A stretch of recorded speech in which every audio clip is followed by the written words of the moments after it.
There we go. Hello and welcome everyone. Jay Fazette here at the JVology show, and I have an exceptional show coming up for you. It is episode number 67, The Game Changers Experience. And you are watching the JVology show, which is one of the ways in which my organization, JVology, the perfect mix of people, fun, and profit, bring brilliant community members to other community members and to the world. So for those of you who do not know what JVology is, give you an idea. We are a community and a training organization that helps entrepreneurs to really reposition their businesses so that they have a steady stream of perfectly qualified free leads at the front end of their business from their JV partners, and a consistent steady stream of recurring passive income at the back end of their business through JV partners, all of whom work together to collaborate to solve their clients' problems better and more completely and more utterly.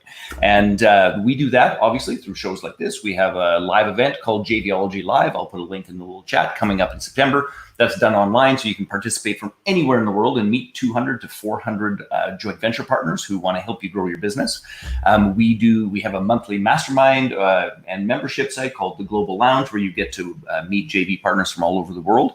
And of course, we've got consulting, coaching, training, support to get the systems in place to actually create products, to take advantage of the distribution network that we have built, and a multitude of other things. So that's the snapshot of who we are. But today we are focusing on a dear friend and gentleman from England, Adam Strong. Adam, how are you, my friend?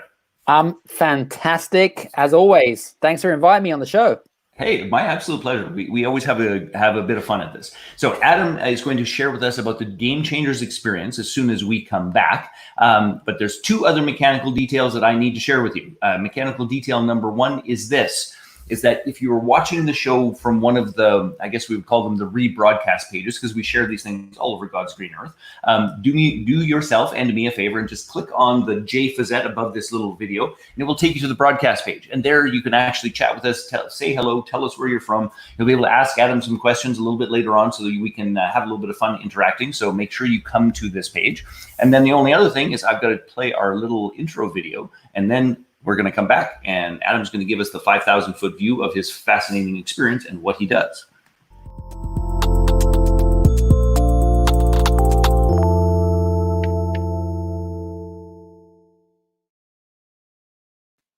All right, Adam. So welcome to the JVology show. Please let's start with giving the folks the 5,000-foot view of who you are, who you serve, and what you're up to in the world.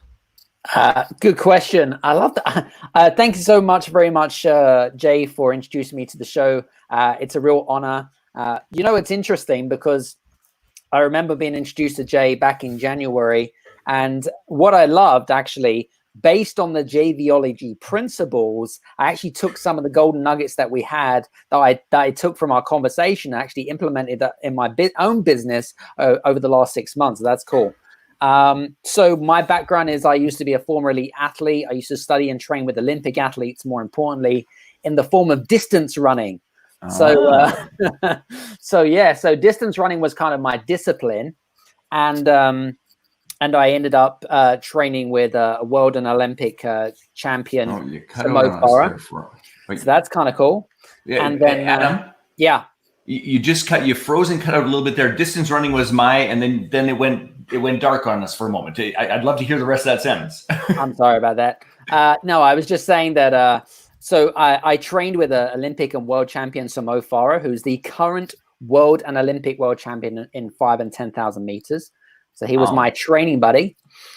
And I suppose for me now, especially since kind of the COVID situation is I was always for me, I was already dipping my toe in terms of like the online space. And I know that, Jay, you've been doing it for quite a number of years anyway.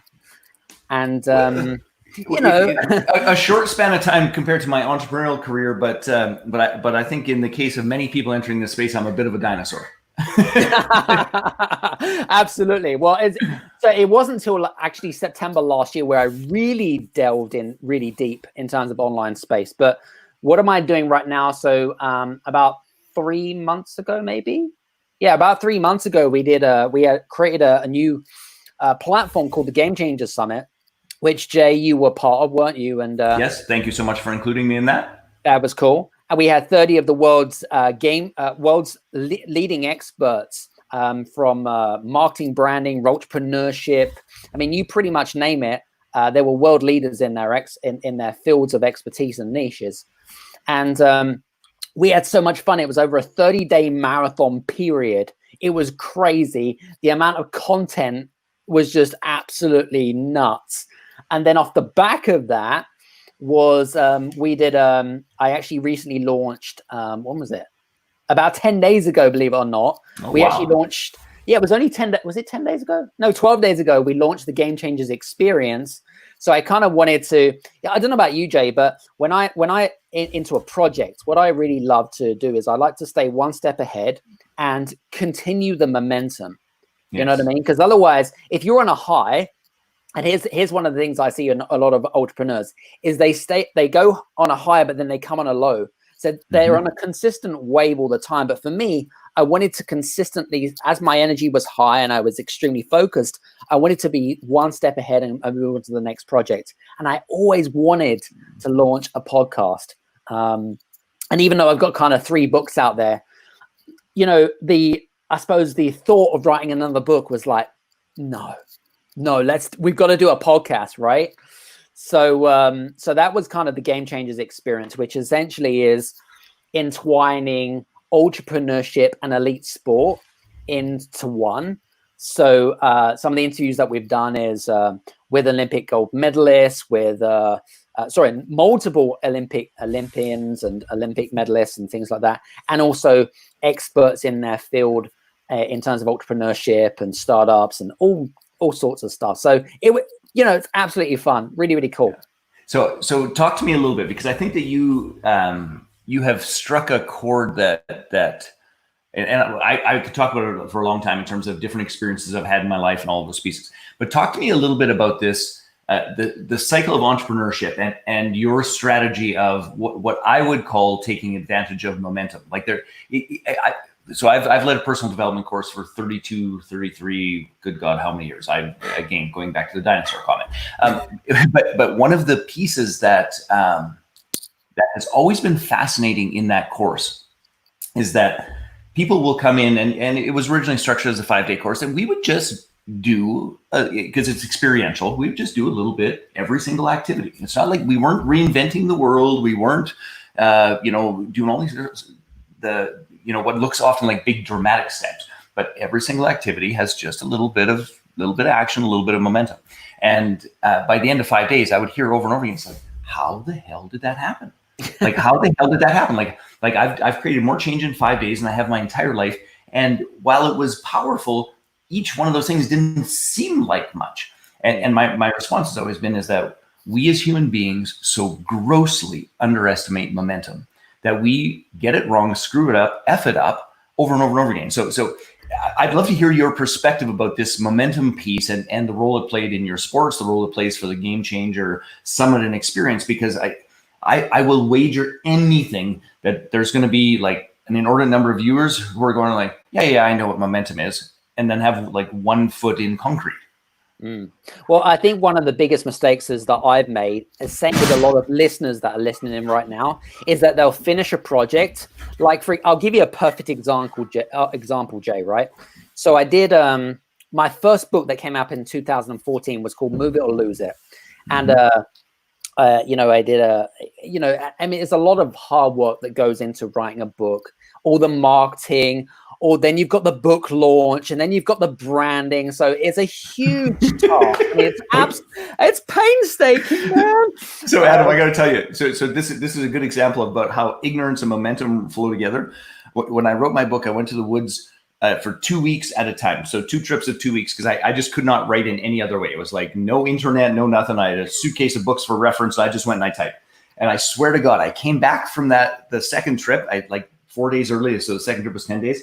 And it's like, I'm done. I wrote my book. And it was like, oh shit, I haven't even started. But I didn't, I just, my ignorance, because I'd never done it before anyway, but it is painstaking, to put it mildly. It is. But the thing is, one of the things that I did do particularly well because of the, I suppose the attributes that I created, or what I formed when I was an athlete, was self-discipline. So every day I would get up, do diligently 1 hour before I would normally get up, for me, I would tend to be around 6 a.m., but I get up an hour before, get some new ideas down on paper, and literally do 2 hours of just writing.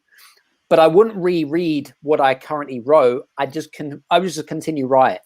And so and then after the book came out and things like that, my ideology of kind of, oh, well, I've written the book now, I must have loads of business coming in. I kind of had this expectation, right, that my whole world is going to change, right? Yeah. And it was probably one of the biggest mistakes I'd ever make. And I see it happening all the time to every entrepreneur and business owners that want to write a book right now. You get all this massive hype, and then suddenly you're completely mentally exhausted more than anything else, that you need 3 months vacation before you start the next project, right? And it's true, man. I mean, seriously, it was just crazy. But then, when we did, going back to your question, actually, with regards to the whole kind of momentum thing, one thing that I learned, because I'd done it many times before, I didn't want to go back to the whole kind of, oh, let's start a big project, and then I didn't have anything afterwards. You have to be one step ahead of the game. Yeah. So, for example, the summit, but then I already kind of had in the back of my head that I wanted to create a podcast. Yeah. And then from the podcast, I already said, okay, well, I'm going to create a training at the end of the podcast. I already had that in the back of my head. And then I'm already enough, in fact, 2 steps ahead, because I'm already creating the next program on top of that. So I think there's one of the mistakes that I see over and over again is that people do not plan ahead enough. They just have one big project, they finish, and they're like, what do I do next? Why aren't I New York Times bestselling list author? I wrote all that shit out. There you go. Fantastic. Okay, so tell me more about the podcast and the Game Changers experience, and who it's to serve, and what you're building there. You as you know, I recently just launched my first podcast, and am in the midst of learning the ropes, shall we say? Well, you're like me, actually. So first of all, congratulations on launching your podcast. Yes, you too. And I always, I think for me, okay, so who is my podcast for? Well, my podcast was mainly designed for the 6-figure business owner.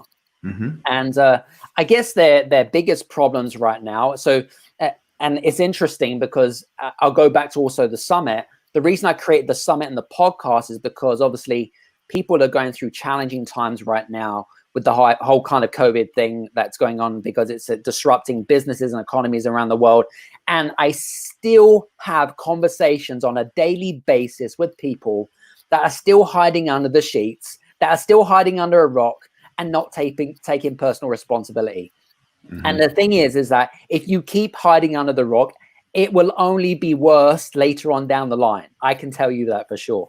Yes. So the reason I created that podcast is more around, number one, inspiring people and empowering people to get off their ass and do something differently, create some new ideas, of course, but more importantly, to learn from people like yourself, like from Olympic winning athletes, like from people that have huge success in entrepreneurship and running a business, and what you can learn in terms of their mistakes, and what are some of the business level lessons that they endured during their journey. And I think that you can take so much away from other people's journeys and their mission in life. I love that. That is very cool. Well, there's an awful lot to say about that whole piece about personal responsibility. I don't know if you know this. I actually wrote a best-selling book called "Reframe Your Blame: How to Be Personally Accountable," and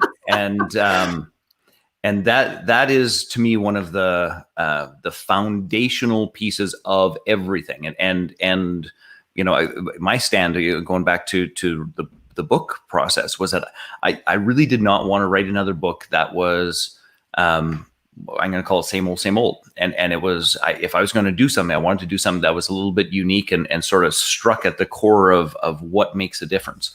So I wholeheartedly agree. And I perceive that the COVID piece has, well, actually, I'm going to say it another way. So I've always said this, is that money and power and alcohol or drugs or whatever, those three things, they always reveal who a person is. They are magnifiers. They don't change someone. If somebody's an asshole when they're drunk, they're simply an asshole when they're sober. They just manage it slightly better. Right. You know, like they're just magnifiers. But I also think that circumstances like COVID are also really powerful magnifiers. It is when in many ways this is the game changer. This is a game leveling experience, and it doesn't come down to it. It isn't about the circumstances. Like, we're all facing this thing being wound up at home. The question is, who is resourceful enough, who has enough support, who is engaged enough to step up, think differently, and create something. And that's why I think that my podcast, your podcast, the people who are doing our damnedest to create to the best that we can. That's sort of like a twofold win. One of which is Yahoo. It reveals who you are in this time of entertainment.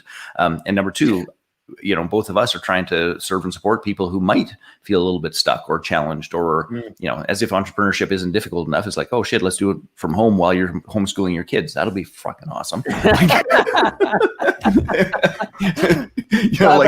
But it's true. I think that you picked up on a couple of valid points there. Number one is, so one thing that I've really learned, especially over the last sort of 4 or 5 months, is if you come from a place of service and of value.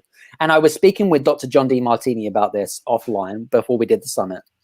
And he was like, Adam, the reason I'm on this summit is because I love what you stand for. You stand for serving people. You stand for, I can already tell that from a values perspective, that you're serving because of the way that you are showing up with people, and that you're sharing your values and that. But a lot of people aren't. You see what I'm saying? A lot of people aren't doing that. And I just see people are trying to, that a lot of entrepreneurs and business owners right now, they're trying to go back to the same habits that they were before, but they don't work. They don't work, guys. They don't work. So, interesting. I love that service and, coming from a place of value. And yeah, absolutely. I mean, for me, I launched the summit, by the way, which was a 30-day marathon, and I had a newborn which is baby. Crazy, by the way. That's crazy. I had a newborn baby as well on top of that, right? So I don't know if you knew about that, but yeah, so newborn baby as well as a Game Changer Summit, all done in 7 weeks. Good Lord. And your wife is still talking to you? Barely. I'm kind of like fucking up to us still, and like, do you know what I'm saying? I'm like, babe, this is really worth it. Trust me, they need me. But but here's the thing: the people that show up and serve more are the people like me and you. I get so many opportunities on a daily basis. Like, oh, do you want to come on my podcast? Do you want to come on my summit? Do you want to come on this? I'm like, woo. It's crazy. It's probably the same for you as well. Well, it is. I mean, literally, I have Michelle takes care of this because I cannot even respond to them. I just forward them and say, if we can make it fit, then let's make this fit. But there's no question. Just on that note, by the way, because I was just thinking, here we keep talking about our podcast. Is I'm going to put my podcast link, and do you have your podcast link handy? You should put that in the chat or send it to me. I don't know if you have the chat window right in front of you, but if you send it to me in the private chat, I'll put it over there as well. Absolutely, I can do that. I don't think I can make any comments in this section. Oh, no, I can in the private chat. Yeah, sure. Yeah, perfect. I'll move it over for you. All right. Okay, let me just grab that for you. And then let's have a look.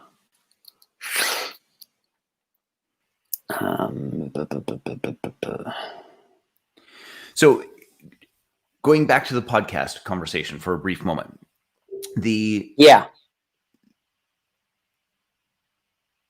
Are you trying to hit a whole bunch of new folks, or are you trying to serve primarily the people that participated in the Game Changer Summit? Or I'm curious about your strategy a little bit there, because I know, I launched our podcast with some community members called Doug and Strickland from Turnkey Podcast, and they did a bunch of work with our community, and in, I don't know, it was like in 24 days, they launched 23 podcasts all on the same day. Like it was pretty freaking amazing. But Wow. every single person had their own little strategy and all of those elements.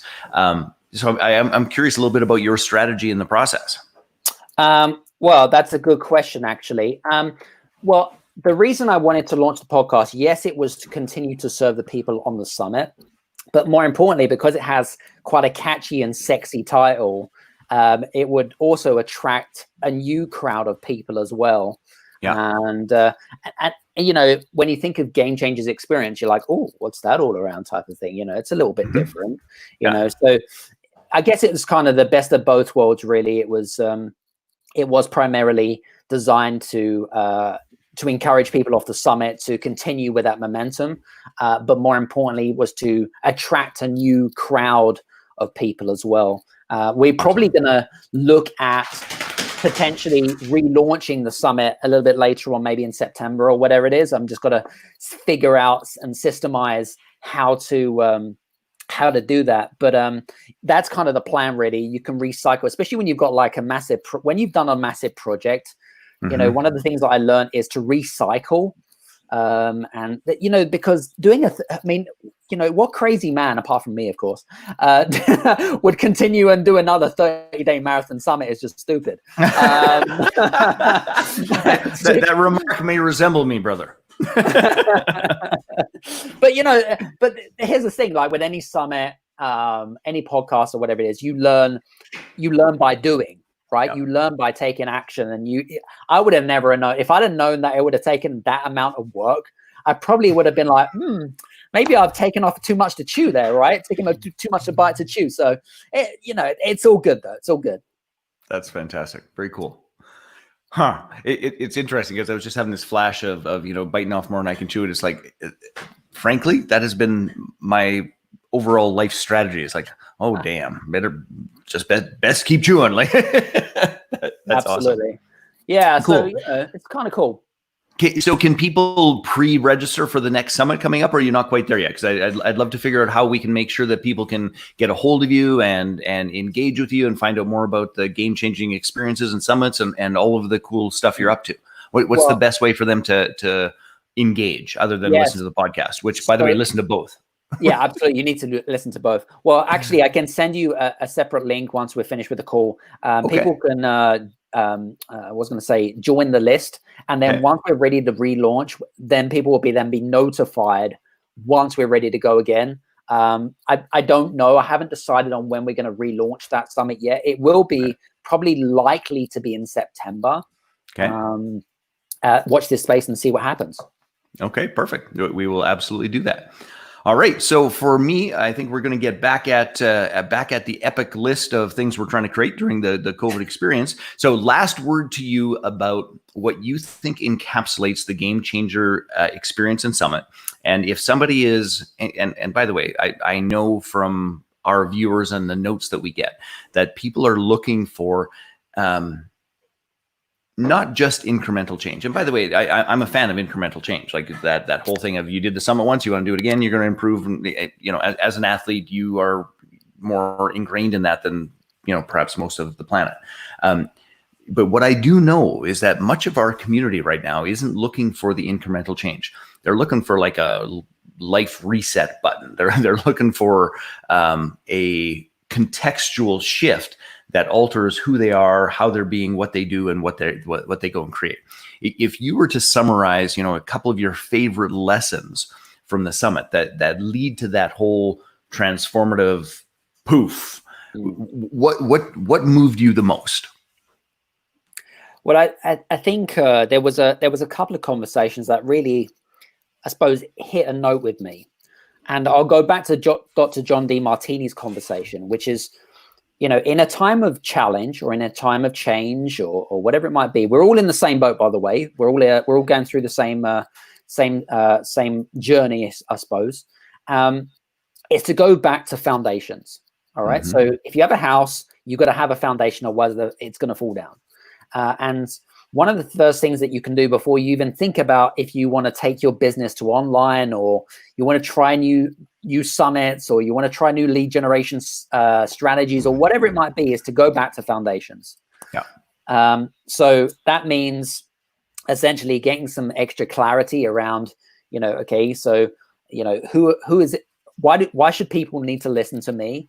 Why me? What is my USP? What makes me unique? What are my values, essentially? And it's interesting because if you go back to the values that you have and what you're aligned to, and then how do you then, I suppose, encapsulate that, package it up, and then make it into a business as such. So it's going back to values, clarity, what you're about, and what your why is. Those, I say, for me, I mean, it's interesting because I go through what I call a cycle. So at the moment, what I see a lot of people is that they're in what I call a cycle of despair. So they're like chasing their own tail right now, like a cat or a dog does. What I do in my cycle is I go through, so there are a number of principles that I go through. So obviously going back to foundations, which is mission, vision, values, that kind of stuff on your why. And then I go on to the next part, which is around, okay, so I've got this thing. What can I do to pre-sell something? So I want to create some market. I want to do some market research, right? I want to test the market, do a beta product. If you're in technology, and you have a membership site, get someone to, get a small amount of people to test it. Once I've got the feedback, I can then start making some changes. I wouldn't say perfect the product because there's no such thing as perfectionism, but just I suppose to just kind of polish it around the edges to make it a little bit more professional. And then only then using marketing, using JV partners like JVology and that kind of stuff, you then go to the market and say, this is what we've got. These are the benefits. This is why it's different. And then you can essentially scale the business from there. And then you go back into the next cycle, which is going back to your mission, vision, and value. So I go into these cycles there. I believe there's around 6 or 7 different points in that cycle. I love that. So one last question, then I know we got to both get on with our days and evenings, depending upon where we are, which is this: the selling something before it is created. What is your perspective? I mean, that is, it's sort of like, let's call it intellectual property, digital marketing. It's like 101, and yet still today, like I got off a call with a gentleman a couple of days ago who they actually built their own television studio, have shot this entire course. It's a 5-module program with 5 substantial videos in each, plus so they've done all of this work and have yet to sell one. Whoa. Exactly. And I'm like, oh, sweet mother of God. What, so what's your take on why people believe that they've got to build it all first before they actually hear from the marketplace? Because I got off that phone at him and it's like, oh my God, those poor, thank goodness he does well in other areas. Because he's going to have to pay the bill for this because it likely isn't going to sell. I mean, and I said to him, so just to be clear about this, the statistical odds, if you just look at, I was using the 2 Comma Club award for ClickFunnels. So just to be clear, so out of 200,000 users, there's under 500 of us that have earned the 2 Comma Club award. Right. So if you do the quick math, that is 1/4% that makes decent money at it. What on earth makes you think that you're going to be in that area when you haven't sold one? It's a really interesting question, that, and I'm glad you brought it up. So there's a number of answers to that question. First of all, it's ego. All right. There are so many people that are living in a fantasy land right now. And there are many listeners right now that have created their own product, service. They're so excited. And guess what? The biggest fan of their product and service is themselves. Yes. It's their own ego, right? So that's the first one. Secondly, they couldn't be bothered to do the due diligence or the market research to suggest that actually, do you know what? This could potentially be something that we could scale, monetize, right? So that's the second thing. So that's from my perspective, it's kind of a naivety. There's a naivety around it, right? Yeah. So there's that. You know what? When I got into entrepreneurship, when I first got into entrepreneurship, right, I did those things. I did those things that we're talking about. I'm sure you've done the same as well, right? We've all made those same mistakes. Yes. Mine was a little different in that I bought an existing company, and it had a proven track record, and I'd worked for them for a couple of years. So then there was iterations where we would just ask people, so what do you want? And they'd say, oh, we'd like a couples weekend. So we'd design a couples weekend. Or what do you want? Oh, we'd like a financial freedom weekend. So we'd design a financial freedom weekend. So we had a version of it. And then when I went online, we just kept trying to sell the stuff we'd done in person online, which, by the way, was an epic failure. Like there was a lot to learn there, but yes, so I was a slightly different circumstance, but I think another part of it is for those of us that are, like I restore cars and I like working with my hands and like there's a part to me of it's very difficult to really get behind something unless I can touch it, feel it, or have crafted it in some way, shape, or form. And I do know that there is a group of people that like me that have to have some, tactical experience that says, okay, this thing's real, I can sell it, as opposed to it doesn't exist, I'll try and sell it. Yeah, but I think in these times, especially when a lot of people are stuck at home right now. They can't travel very far, if at all. And so people want to invest in things which are online or digital or something like that.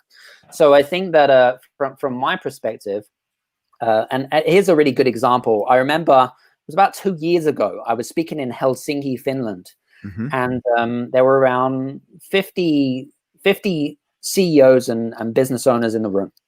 And the organizer comes up to me and he says, Adam, we've got a buzzing crowd here, and they're really excited that you've come over and stuff like that. And I was like, great, fantastic, and things like that. And the Finns, they're a little bit different from Canadians and Americans in terms of their mindset and the way they do business. But anyway, it's not like the kind of the whoop whoop type of thing, right? And high energy. It's kind of more of a flat energy, but it's interesting. It's really interesting. So anyway, I do my present. So he comes up to me, he says, Adam, I hope that you've got something to offer them at the end. I'm like, well, not really. I thought I just wanted to come over and give some value. I was like, okay, cool. And then he was like, well, these guys, they want to buy. I went, okay, cool. So just 20 minutes before I get on the stage, I come up with the idea of creating an online course. Okay. Yeah. I literally just put a few slides together with some benefits. This is the benefits of what they're going to get out of it. Do my presentation, hour and a half later, towards the end, I said to them, right, guys, who are the action takers in the room? Everyone puts their hand up. I'm like, okay, let's test this theory. I said, I'm actually launching a course. It launches in 7 weeks time. And these are the things that we're going to be covering. These are the benefits, ABC. And I was like, who wants to buy it? They all put their I had like over half the room put their hand up. There was like, okay, so this is the pre-launch price. Yep. Okay, I'm only going to do it for you guys.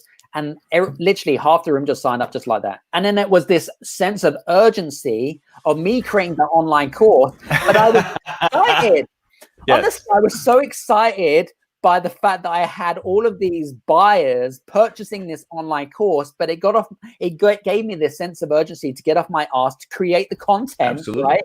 But the difference is that I went all in terms of my passion. I delivered my A game and that kind of stuff. Whereas the people that haven't actually sold anything or they didn't pre-sell it, it's a completely different mindset. Yeah. Completely different mindset. So anyway, I just thought I'd share that with you. Good words of wisdom, brother. All right. So first and foremost, any of you who are interested in the game-changing experience, make sure you go check out Adam. We're going to put the additional links so that you can get notified of when the next summit actually occurs. I'm looking forward to that. Hopefully that I will, we'll see if I make the cut for round 2. We'll see. We'll see. Yeah, you may or may not get me. We'll have to figure it out.